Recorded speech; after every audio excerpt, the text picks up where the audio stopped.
ರಾಜ್ಯ ಬಿಜೆಪಿಯಲ್ಲಿ ಯತ್ನಾಳ್ ವರ್ಸಸ್ ವಿಜೇಂದ್ರ ಸಮರ ದಿನದಿಂದ ದಿನಕ್ಕೆ ತಾರಕಕ್ಕೇರ್ತಾನೆ ಇದೆ. ಬಸನಗೌಡ ಪಾಟೀಲ್ ಯತ್ನಾಳ್ ವಿರುದ್ಧ ರೇಣುಕಾಚಾರ್ಯ ಕಿಡಿಕಾರಿದ್ದಾರೆ. ಹೇಳಿಕೆಗಳನ್ನು ಹೈಕಮಾಂಡ್ ಗಮನಿಸ್ತಾ ಇದೆ. ಅವರ ಎಚ್ಚರಿಸುವ ಪ್ರಯತ್ನ ಮಾಡಲಾಗುತ್ತೆ. ಯತ್ನಾಳ್ ವಿರುದ್ಧ ಸೂಕ್ತ ಕ್ರಮವನ್ನು ತೆಗೆದುಕೊಳ್ಳಲಾಗುತ್ತೆ ಅಂತೇಳಿ ರಿಪಬ್ಲಿಕ್ ಕನ್ನಡದ ವಿಶೇಷ ಸಂದರ್ಶನದ ಸಂದರ್ಭದಲ್ಲಿ ರೇಣುಕಾಚಾರ್ಯ ಅವರು ಈ ಬಗ್ಗೆ ಹೇಳಿಕೆಯನ್ನ ಕೊಟ್ಟಿದ್ದಾರೆ. 2019ರಿಂದ ಇದನ್ನೇ ಮಾತಾಡ್ತಾರೆ. ಇನ್ನೊಂದ್ಸರಿ ಸಸ್ಪೆಂಡ್ ಆಗಿದ್ರು ಇವರು ಸ್ವಯಂ ಘೋಷಿತ ನಾಯಕರು, ಒಂದು ರೀತಿ ಹಿಟ್ಲರ್ ಅಂತ ವರ್ತನೆ ಮಾಡ್ತಿದ್ದಾರೆ. ಆದರೆ ಭಾರತೀಯ ಜನತಾ ಪಾರ್ಟಿ ನಮ್ಮ ರಾಷ್ಟ್ರೀಯ ನಾಯಕರು ಎಲ್ಲವನ್ನು ಸೂಕ್ಷ್ಮ ಗಮನಿಸ್ತಾ ಇದ್ದಾರೆ. ನಾನು ತಪ್ಪು ಮಾಡಿದ್ರು ಗಮನಿಸ್ತಾರೆ, ಎಲ್ಲವನ್ನು ಗಮನಿಸ್ತಾರೆ. ರಾಷ್ಟ್ರೀಯ ನಾಯಕರು ಯಾವ ಸಂದರ್ಭದಲ್ಲಿ ಏನು ತೀರ್ಮಾನ ತಗೋಬೇಕು ಮೇಡಮ್, ನಾನು ಅಂದರೆ ಯಾರು ಉಳಿದಲ್ಲ, ಇಲ್ಲಿ ನಾನು ಅಂದರೆ ಯಾರು ಉಳಿದೇ ಅಲ್ಲ. ಹಾಗಾಗಿ ಇವರು ಸ್ವಯಂ ಘೋಷಿತ ನಾಯಕರು, ರಾಷ್ಟ್ರೀಯ ನಾಯಕರು ಯಾವ ಸಂದರ್ಭ ತೀರ್ಮಾನ ತಗೊಂತಾರೆ. ಸಂಘ ಪರಿವಾರದವರು ಮಾರ್ಗದರ್ಶನ ಮಾಡ್ತಾರೆ, ಸಂಘ ಪರಿವಾರದವರು ಕರೆದು ತಿಳಿ ಹೇಳ್ತಾರೆ, ಸಂಘ ಪರಿವಾರದ ಜೋಡಣೆ ಮಾಡ್ತಕ್ಕಂಥ ಕೆಲಸ ಮಾಡ್ತಾರೆ. ಸಂಘ ಪರಿವಾರ ಕತ್ತರಿ ಆಗಲ್ಲ, ದಾರ ಸೂಜಿಯಾಗಿ ಕೆಲಸ ಮಾಡ್ತಾರೆ ಸಂಘ ಪರಿವಾರ. ಮತ್ತು ನಮ್ಮ ರಾಷ್ಟ್ರೀಯ ನಾಯಕರು ಕಾದು ನೋಡ್ತಾ ಇದ್ದಾರೆ. ನೋಟಿಸ್ ಯಾವ ಸಂದರ್ಭದಲ್ಲಿ ಕೊಡಬೇಕು, ಏನು ಆಕ್ಷನ್ ತಗೋಬೇಕು ಎಲ್ಲ ಮಾಡ್ತಾರೆ. ರಾಜ್ಯದಲ್ಲಿ ಶುರುವಾಗಿರುವ ಬಣ ಬಡಿದಾಟ ಸದ್ಯ ಹೈಕಮಾಂಡ್ ಅಂಗಳ ತಲುಪಿದೆ. ಯತ್ನಾಳ್ ವಿರುದ್ಧ ಕ್ರಮಕ್ಕೆ ವಿಜೇಂದ್ರ ಬಣ ಒತ್ತಾಯಿಸ್ತಾ ಇದೆ. ಈ ಮಧ್ಯೆ ದೆಹಲಿಗೆ ತೆರಳಿರುವ ಶಾಸಕ ವರಿಷ್ಠರನ್ನ ಭೇಟಿ ಮಾಡುವ ಸಾಧ್ಯತೆ ಇದೆ. ಮನೆಗೆ ಬಿಟ್ಟು ಹೊರಗೆ ಹೋಗೋದಂದ್ರೆ ಬಹಳ ನೋವಿನ ಸಂಗತಿ, ಬಹಳ ಕಣ್ಣೀರು ಬರ್ಲಾಕತ್ತಾವ. ಯತ್ನಾಳ್ ಉಚ್ಚಾಟನೆ ಮುಂದೆ ಏನು, ಯತ್ನಾಳ್ ಭವಿಷ್ಯ ಏನೋ ವಿಚಾರ ಮಾಡಿ. ನಾ ನಂಬರ್ ಒನ್ ಆಗ್ತೇನೆ ಕರ್ನಾಟಕ. ಯತ್ನಾಳ್ಗೆ ನೋಟಿಸ್ ಕೊಡುತ್ತಾ ಹೈಕಮಾಂಡ್. ದೆಹಲಿಯಲ್ಲಿ ಶಾಸಕ ವರಿಷ್ಠರನ್ನ ಭೇಟಿಯಾಗ್ತಾರೆ.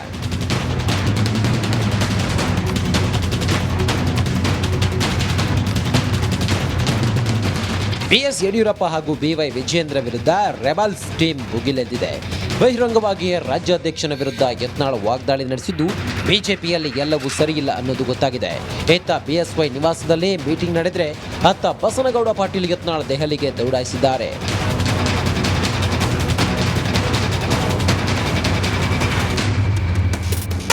ದೆಹಲಿಯಲ್ಲಿ ಬೀಡು ಬಿಟ್ಟಿರುವ ಯತ್ನಾಳ್ ಇಂದು ವರಿಷ್ಠರನ್ನ ಭೇಟಿ ಮಾಡುವ ಸಾಧ್ಯತೆ ಇದೆ. ಈ ಮಧ್ಯೆ ವಿಜೇಂದ್ರ ಬಣ ಯತ್ನಾಳ್ ಬಗ್ಗೆ ಹೈಕಮಾಂಡ್ಗೆ ದೂರು ನೀಡಿದ್ದಾರೆ ಎನ್ನಲಾಗಿದೆ. ಹೀಗಾಗಿ ಯಾವುದೇ ಕ್ಷಣದಲ್ಲಿ ಬಸನಗೌಡ ಪಾಟೀಲ್ ಯತ್ನಾಳ್ಗೆ ಹೈಕಮಾಂಡ್ ನೋಟಿಸ್ ನೀಡುವ ಸಾಧ್ಯತೆ ಇದೆ.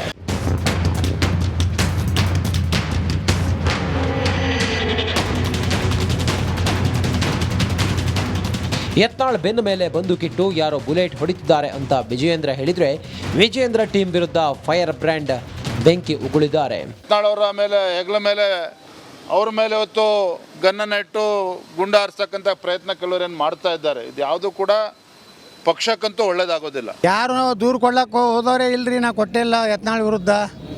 ನಾ ಮೊನ್ನೆ 3 ಮತಕ್ಷೇತ್ರದ ಸೋಲಿನ ಬಗ್ಗೆ ವಿವರಣೆ ಕೊಡ್ಲಕ್ಕೆ ಹೋಗಿದ್ದೆ ಹೇಳಿದ ಮ್ಯಾಗ ನಾವ್ಯಾಕೆ ಅವ್ರ ಬಗ್ಗೆ ಪ್ರತಿಕ್ರಿಯೆ ಕೊಡ್ಲಕ್ಕೆ ಹೋಗ್ಬೇಕು. ಬಂಡಾಯದ ಬೇಗೆಯಿಂದ ಕುದಿಯುತ್ತಿರುವ ರಾಜ್ಯ ಬಿಜೆಪಿಗೆ ಹೈಕಮಾಂಡ್ ಮುಲಾಮು ಹೇಳ್ತಾರ ನೋಡಬೇಕಿದೆ. ಚಂದ್ರಶೇಖರನಾಥ ಸ್ವಾಮೀಜಿ ವಿಚಾರಣೆಗೆ ಹಾಜರಾಗ್ತಾರಾ ಇಲ್ವಾ? ಶ್ರೀಗಳು ನೋಟಿಸ್ಗೆ ಉತ್ತರ ಕೊಡದಿದ್ರೆ ಏನಾಗುತ್ತೆ ಅನ್ನೋ ಪ್ರಶ್ನೆ ಎದ್ದಿದೆ. ಒಂದು ರಿಪೋರ್ಟ್ ನಿಮ್ಮ ಮುಂದೆ.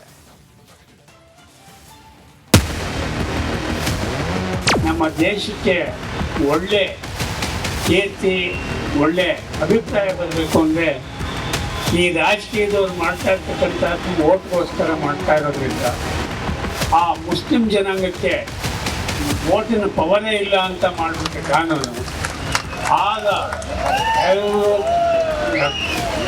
ಖಂಡಿತ ಅದನ್ನ ಮಾಡಬೇಕು. ವಕ್ಫ್ ಬೋರ್ಡ್ ವಿರುದ್ಧ ಆಕ್ರೋಶದ ಮಾತಿನ ನಡುವೆ ಚಂದ್ರಶೇಖರನಾಥ ಸ್ವಾಮೀಜಿ ಈ ಹೇಳಿಕೆಯನ್ನ ನೀಡಿದ್ರು. ಈ ಹೇಳಿಕೆ ಭಾರಿ ವಿವಾದ ಸೃಷ್ಟಿಯಾದ ಕಾರಣ ಕ್ಷಮೆ ಕೂಡ ಕೇಳಿದ್ದಾರೆ. ಆದ್ರೆ ಶ್ರೀಗಳ ವಿರುದ್ಧ ಉಪ್ಪಾರಪೇಟೆ ಠಾಣೆಯಲ್ಲಿ ನವೆಂಬರ್ 27ರಂದು ಎಫ್ಐಆರ್ ದಾಖಲಾಗಿದೆ. ಹೀಗಾಗಿ ಇಂದು ವಿಚಾರಣೆಗೆ ಬರುವಂತೆ ಶ್ರೀಗೆ ಸಮನ್ಸ್ ಜಾರಿ ಮಾಡಲಾಗಿದೆ. ಇಂದು ಬೆಳಗ್ಗೆ 11 ಗಂಟೆಗೆ ವಿಚಾರಣೆಗೆ ಠಾಣೆಗೆ ಹಾಜರಾಗುವಂತೆ ಶ್ರೀಗಳಿಗೆ ನೋಟಿಸ್ ಅನ್ನ ಕೊಡಲಾಗಿದೆ. BSS 35(3) ಅಡಿ ಪೊಲೀಸರು ನೋಟಿಸ್ ಅನ್ನ ನೀಡಿದ್ರು. ಆದ್ರೆ ಆರೋಗ್ಯ ಸರಿ ಇಲ್ಲದ ಕಾರಣ ವಿಚಾರಣೆಗೆ ಹಾಜರಾಗಲು ಸಾಧ್ಯವಿಲ್ಲ ಅಂತ ರಿಪಬ್ಲಿಕ್ ಕನ್ನಡಕ್ಕೆ ಚಂದ್ರಶೇಖರನಾಥ ಶ್ರೀಗಳು ಹೇಳಿದ್ದಾರೆ. ನಾವು ಮನಗಿದ್ದು ನಿಮ್ಮಂಥವ್ರು ಬಂದಾಗ ಕೂರಿಸ್ಕೋಬಾರ್ದು ಅಂತ ಮಾತಾಡಿ ಕಳಿಸ್ತಾ ಇರೋದು. ಆರೋಗ್ಯ ಇದ್ದರೆ ಹೋಗ್ತೀವಿ, ಆರೋಗ್ಯ ಇಲ್ಲದಿದ್ದರೆ ಹೋಗೋದು. ಅಂದ್ರೆ ಅವರೇ ಇಲ್ಲಿ ಬರ್ಬೇಕು ಸ್ವಾಮೀಜಿ ಏನಾದ್ರು ಪೊಲೀಸರು? ಅದು ಕಾನೂನು ಹೇಗಿದೆ ಗೊತ್ತಿಲ್ಲ ನಮ್ಗೆ. 80 ವರ್ಷ ಏನೋ 60 ವರ್ಷದ ಮೇಲೆ ಅವರೇ ಬರಬೇಕು ಅಂತೇನೋ ಇದೆ ಅಂತೆ ಗೊತ್ತಿಲ್ಲ. ಆದ್ರಿಂದ ಏನಾಗ್ತದೆ ಗೊತ್ತಿಲ್ಲ. ಕ್ಷಮೆ ಕೇಳಿದ್ರು ಸ್ವಾಮೀಜಿಗಳ ವಿರುದ್ಧ ಕೇಸ್ ದಾಖಲಿಸಿರುವುದಕ್ಕೆ ಬಿಜೆಪಿ ನಾಯಕರು ಸರ್ಕಾರದ ವಿರುದ್ಧ ಕೆಂಡ ಕಾರಿದ್ದಾರೆ. ಇದೀಗ ಸ್ವಾಮೀಜಿಗಳು ವಿಚಾರಣೆಗೆ ಹಾಜರಾಗಲು ಸಾಧ್ಯವಿಲ್ಲ ಅಂತ ಹೇಳಿರುವುದು ಪೊಲೀಸರ ಮುಂದಿನ ನಡೆ ಏನು ಎಂಬುದು ಕುತೂಹಲವಾಗಿದೆ. ಧ್ರುವರಾಜ್, ರಿಪಬ್ಲಿಕ್ ಕನ್ನಡ, ಬೆಂಗಳೂರು. ಚಂದ್ರಶೇಖರನಾಥ ಸ್ವಾಮೀಜಿ ವಿಚಾರಣೆಗೆ ಹಾಜರಾಗ್ತಾರಾ ಇಲ್ವಾ? ಶ್ರೀಗಳು ನೋಟಿಸ್ಗೆ ಉತ್ತರ ಕೊಡದಿದ್ರೆ ಏನಾಗುತ್ತೆ ಅನ್ನೋ ಪ್ರಶ್ನೆ ಎದ್ದಿದೆ. ಒಂದು ರಿಪೋರ್ಟ್ ನಿಮ್ಮ ಮುಂದೆ. ನಮ್ಮ ದೇಶಕ್ಕೆ ಒಳ್ಳೆ ಕೀರ್ತಿ, ಒಳ್ಳೆ ಅಭಿಪ್ರಾಯ ಬರಬೇಕು ಅಂದರೆ ಈ ರಾಜಕೀಯದವ್ರು ಮಾಡ್ತಾ ಇರ್ತಕ್ಕಂಥ ಓಟ್ಗೋಸ್ಕರ ಮಾಡ್ತಾ ಇರೋದ್ರಿಂದ ಆ ಮುಸ್ಲಿಂ ಜನಾಂಗಕ್ಕೆ ಓಟಿನ ಪವರೇ ಇಲ್ಲ ಅಂತ ಮಾಡಿಬಿಟ್ಟು ಕಾನೂನು ಆಗ ಖಂಡಿತ ಅದನ್ನ ಮಾಡಬೇಕು. ವಕ್ಫ್ ಬೋರ್ಡ್ ವಿರುದ್ಧ ಆಕ್ರೋಶದ ಮಾತಿನ ನಡುವೆ ಚಂದ್ರಶೇಖರನಾಥ ಸ್ವಾಮೀಜಿ ಈ ಹೇಳಿಕೆಯನ್ನ ನೀಡಿದ್ರು. ಈ ಹೇಳಿಕೆ ಭಾರಿ ವಿವಾದ ಸೃಷ್ಟಿಯಾದ ಕಾರಣ ಕ್ಷಮೆ ಕೂಡ ಕೇಳಿದ್ದಾರೆ. ಆದ್ರೆ ಶ್ರೀಗಳ ವಿರುದ್ಧ ಉಪ್ಪಾರಪೇಟೆ ಠಾಣೆಯಲ್ಲಿ ನವೆಂಬರ್ 27ರಂದು FIR ದಾಖಲಾಗಿದೆ. ಹೀಗಾಗಿ ಇಂದು ವಿಚಾರಣೆಗೆ ಬರುವಂತೆ ಶ್ರೀಗೆ ಸಮನ್ಸ್ ಜಾರಿ ಮಾಡಲಾಗಿದೆ. ಇಂದು ಬೆಳಗ್ಗೆ 11 ಗಂಟೆಗೆ ವಿಚಾರಣೆಗೆ ಠಾಣೆಗೆ ಹಾಜರಾಗುವಂತೆ ಶ್ರೀಗಳಿಗೆ ನೋಟಿಸ್ ಅನ್ನ ಕೊಡಲಾಗಿದೆ. BSS 35(3) ಅಡಿ ಪೊಲೀಸರು ನೋಟಿಸ್ ಅನ್ನ ನೀಡಿದ್ರು. ಆದ್ರೆ ಆರೋಗ್ಯ ಸರಿ ಇಲ್ಲದ ಕಾರಣ ವಿಚಾರಣೆಗೆ ಹಾಜರಾಗಲು ಸಾಧ್ಯವಿಲ್ಲ ಅಂತ ರಿಪಬ್ಲಿಕ್ ಕನ್ನಡಕ್ಕೆ ಚಂದ್ರಶೇಖರನಾಥ ಶ್ರೀಗಳು ಹೇಳಿದ್ದಾರೆ. ನಾವು ಮನಗಿದ್ದು ನಿಮ್ಮಂಥವ್ರು ಬಂದಾಗ ಕೂರಿಸ್ಕೋಬಾರ್ದು ಅಂತ ಮಾತಾಡಿ ಕಳಿಸ್ತಾ ಇರೋದು. ಆರೋಗ್ಯ ಇದ್ದರೆ ಹೋಗ್ತೀವಿ, ಆರೋಗ್ಯ ಇಲ್ಲದಿದ್ದರೆ ಹೋಗೋದು. ಅಂದ್ರೆ ಅವರೇ ಇಲ್ಲಿ ಬರ್ಬೇಕು ಸ್ವಾಮೀಜಿ ಏನಾದ್ರು ಪೊಲೀಸರು? ಅದು ಕಾನೂನು ಹೇಗಿದೆ ಗೊತ್ತಿಲ್ಲ ನಮ್ಗೆ. 80 ವರ್ಷ ಏನೋ 60 ವರ್ಷದ ಮೇಲೆ ಅವರೇ ಬರಬೇಕು ಅಂತೇನೋ ಇದೆ ಅಂತೆ ಗೊತ್ತಿಲ್ಲ. ಆದ್ರಿಂದ ಏನಾಗ್ತದೆ ಗೊತ್ತಿಲ್ಲ. ಕ್ಷಮೆ ಕೇಳಿದ್ರು ಸ್ವಾಮೀಜಿಗಳ ವಿರುದ್ಧ ಕೇಸ್ ದಾಖಲಿಸಿರುವುದಕ್ಕೆ ಬಿಜೆಪಿ ನಾಯಕರು ಸರ್ಕಾರದ ವಿರುದ್ಧ ಕೆಂಡ ಕಾರಿದ್ದಾರೆ. ಇದೀಗ ಸ್ವಾಮೀಜಿಗಳು ವಿಚಾರಣೆಗೆ ಹಾಜರಾಗಲು ಸಾಧ್ಯವಿಲ್ಲ ಅಂತ ಹೇಳಿರುವುದು ಪೊಲೀಸರ ಮುಂದಿನ ನಡೆ ಏನು ಎಂಬುದು ಕುತೂಹಲವಾಗಿದೆ. ಧ್ರುವರಾಜ್, ರಿಪಬ್ಲಿಕ್ ಕನ್ನಡ, ಬೆಂಗಳೂರು. ಚಂದ್ರಶೇಖರನಾಥ ಸ್ವಾಮೀಜಿ ವಿಚಾರಣೆಗೆ ಹಾಜರಾಗ್ತಾರಾ ಇಲ್ವಾ? ಶ್ರೀಗಳು ನೋಟಿಸ್ಗೆ ಉತ್ತರ ಕೊಡದಿದ್ರೆ ಏನಾಗುತ್ತೆ ಅನ್ನೋ ಪ್ರಶ್ನೆ ಎದ್ದಿದೆ. ಒಂದು ರಿಪೋರ್ಟ್ ನಿಮ್ಮ ಮುಂದೆ. ನಮ್ಮ ದೇಶಕ್ಕೆ ಒಳ್ಳೆ ಕೀರ್ತಿ, ಒಳ್ಳೆ ಅಭಿಪ್ರಾಯ ಬರಬೇಕು ಅಂದರೆ ಈ ರಾಜಕೀಯದವ್ರು ಮಾಡ್ತಾ ಇರ್ತಕ್ಕಂಥ ಓಟ್ಗೋಸ್ಕರ ಮಾಡ್ತಾ ಇರೋದ್ರಿಂದ ಆ ಮುಸ್ಲಿಂ ಜನಾಂಗಕ್ಕೆ ಓಟಿನ ಪವರೇ ಇಲ್ಲ ಅಂತ ಮಾಡಿಬಿಟ್ಟು ಕಾನೂನು ಆಗ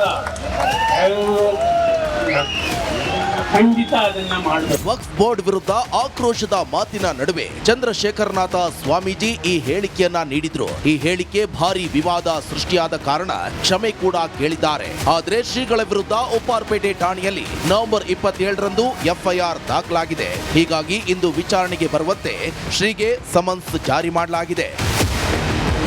ಇಂದು ಬೆಳಗ್ಗೆ 11 ಗಂಟೆಗೆ ವಿಚಾರಣೆಗೆ ಠಾಣೆಗೆ ಹಾಜರಾಗುವಂತೆ ಶ್ರೀಗಳಿಗೆ ನೋಟಿಸ್ ಅನ್ನ ಕೊಡಲಾಗಿದೆ. BSS 35(3) ಅಡಿ ಪೊಲೀಸರು ನೋಟಿಸ್ ಅನ್ನ ನೀಡಿದ್ರು. ಆದ್ರೆ ಆರೋಗ್ಯ ಸರಿ ಇಲ್ಲದ ಕಾರಣ ವಿಚಾರಣೆಗೆ ಹಾಜರಾಗಲು ಸಾಧ್ಯವಿಲ್ಲ ಅಂತ ರಿಪಬ್ಲಿಕ್ ಕನ್ನಡಕ್ಕೆ ಚಂದ್ರಶೇಖರನಾಥ ಶ್ರೀಗಳು ಹೇಳಿದ್ದಾರೆ.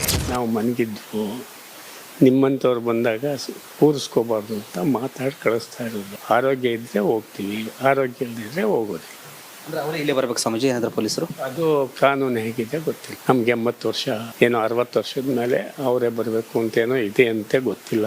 ಆದ್ರಿಂದ ಏನಾಗ್ತದೆ ಗೊತ್ತಿಲ್ಲ. ಕ್ಷಮೆ ಕೇಳಿದ್ರು ಸ್ವಾಮೀಜಿಗಳ ವಿರುದ್ಧ ಕೇಸ್ ದಾಖಲಿಸಿರುವುದಕ್ಕೆ ಬಿಜೆಪಿ ನಾಯಕರು ಸರ್ಕಾರದ ವಿರುದ್ಧ ಕೆಂಡ ಕಾರಿದ್ದಾರೆ. ಇದೀಗ ಸ್ವಾಮೀಜಿಗಳು ವಿಚಾರಣೆಗೆ ಹಾಜರಾಗಲು ಸಾಧ್ಯವಿಲ್ಲ ಅಂತ ಹೇಳಿರುವುದು ಪೊಲೀಸರ ಮುಂದಿನ ನಡೆ ಏನು ಎಂಬುದು ಕುತೂಹಲವಾಗಿದೆ. ಧ್ರುವರಾಜ್, ರಿಪಬ್ಲಿಕ್ ಕನ್ನಡ, ಬೆಂಗಳೂರು.